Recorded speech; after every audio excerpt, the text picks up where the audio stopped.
Welcome to NewAfricaFarming, the premier destination for the latest news and deep analysis on the brilliant leadership of President Ibrahim Traoré. While the rest of the world was popping champagne corks to welcome 2026, deep in the heart of West Africa, a different kind of sound was breaking the silence. It was not the sound of fireworks, it was the sound of a wall of ice being shattered into a million pieces. At the stroke of midnight, while Western leaders in Paris and Washington were drafting their New Year's resolutions, Captain Ibrahim Traoré stood before his nation, not in a tuxedo, but in his combat uniform. He did not offer empty promises. Instead, he dropped a bombshell that sent shockwaves through the boardrooms of foreign mining corporations. For the first time in history, the president of Burkina Faso revealed a secret military operation, one that had been running in the shadows for 2 months. They called it Operation Almasga, or the Wall of Ice. For 6 long years, terrorists and insurgents had built fortresses in the regions of Nakambe and Djibo. These were no-go zones, sanctuaries where the enemy felt untouchable, laughing at the impotence of the state. But Traoré changed the rules of the game.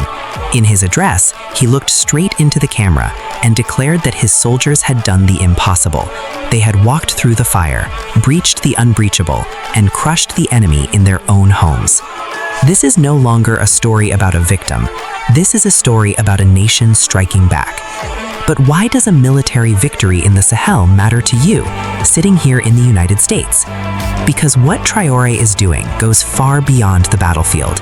He is dismantling a system of exploitation that has lasted for decades. He is taking back the gold, the land, and the dignity of his people from what he calls the Imperialist Hydra, and that terrifies the global elite. If you believe that every nation has the God-given right to defend its borders and protect its people, do me a favor right now. Go ahead and hit that like button. It sends a message that we are watching, and we support the truth. Today, here on NewAfricaFarming, we are going to decode Traoré's terrifying warning for 2026 and reveal why this wall of ice might just be the beginning of the end for foreign interference in Africa. Stay tuned, because the truth is about to get uncomfortable. Let's dig deeper into what actually happened on the ground. When Captain Traoré spoke of Operation Almasga, he wasn't just using a poetic metaphor, he was describing a tactical masterstroke. For 5, maybe 6 years, regions like Nakambe, Djibo, and Titao had become hell on earth. These were territories where the state had vanished, replaced by the brutal law of terrorists. The enemy had dug in, believing they were safe behind their lines. They thought the Burkinabe army was too weak, too disorganized to strike back. They were wrong. 2 months ago, under the cover of silence, Traoré unleashed his forces. The military pushed straight into the enemy's sanctuaries, places that were considered impossible to reach. From the banks of the Komianga Dam to the forests of Namungu, the army crushed the resistance with what Traoré described as maximum audacity. Imagine the scene. Farmers who hadn't seen a government soldier in half a decade suddenly watching their own flag rise again over their villages. The psychological impact of this victory is immeasurable. It proves that the Hydra of terrorism can bleed and it can be killed. But here is where the story gets even more interesting for those of us watching from America. You cannot win a war if your wallet is being stolen by someone else. Traoré knows that security and economy are 2 sides of the same coin. For decades, foreign companies have extracted billions of dollars in gold from Burkina Faso's soil, leaving behind nothing but dust and poverty. In 2025, Traoré said, "Enough." In his address, he confirmed a massive shift in strategy. The state is no longer just a spectator, it is now a player. Burkina Faso has started buying back mines from foreign partners and launching its own state-run mining companies like Supamib and Sonasp. This isn't just policy, this is a declaration of independence. They are taking back control of both industrial mines and the traditional gold panning sectors to stop the rampant smuggling that has funded their enemies for years. They are cutting off the cash flow to the terrorists and the corrupt elites in one fell swoop. It is a bold move, the kind of America First energy that we respect. But when you challenge the deep pockets of the global mining industry, you make powerful enemies. Traoré has secured the land, and he has secured the gold. But a nation is built on more than just resources. It is built on justice. And what he plans to do with the criminals and the corrupt is something that might shock the liberal media in the West. While the military secures the borders and the state secures the gold, Captain Traoré is fighting a third war, the war for the soul of the nation. In the West, we often complain about justice systems that seem soft on crime and prisons that function more like hotels on the taxpayer's dime. Traoré has a different vision, one rooted in what he calls endogenous values, the ancient, common-sense traditions of his ancestors.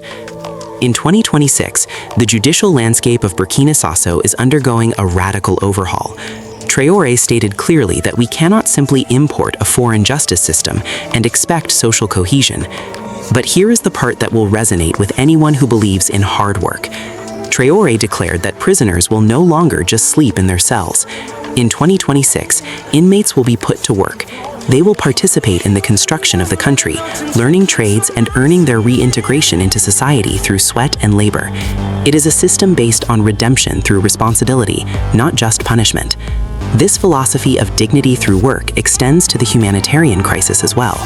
The war has displaced thousands of families, but as they return to their liberated villages, Traoré has a strict message: no more handouts. He explicitly stated, "We do not want our populations to remain in a state of assistance."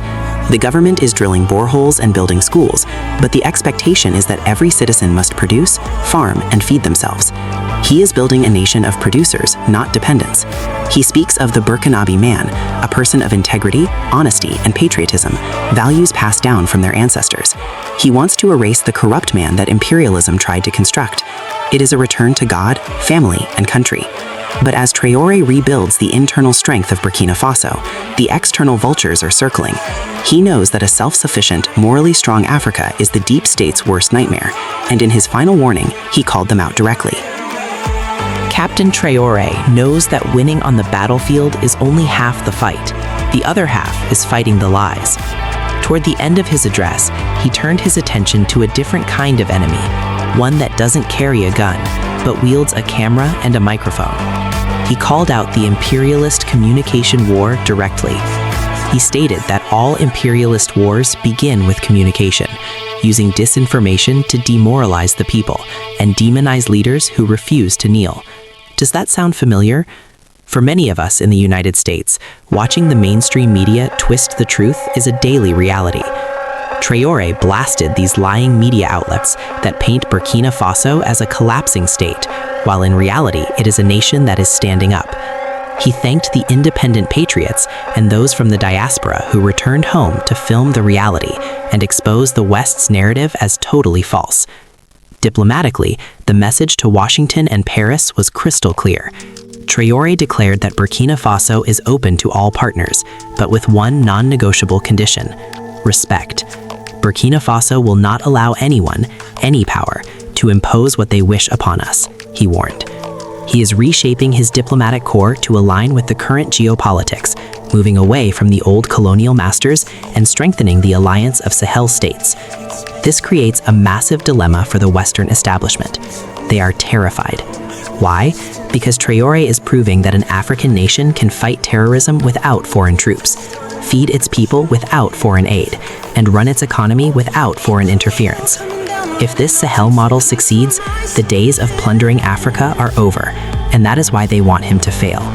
But as Traoré looks toward 2026, he isn't backing down. In fact, he's doubling down. As we look at the road ahead for 2026, one thing is undeniable.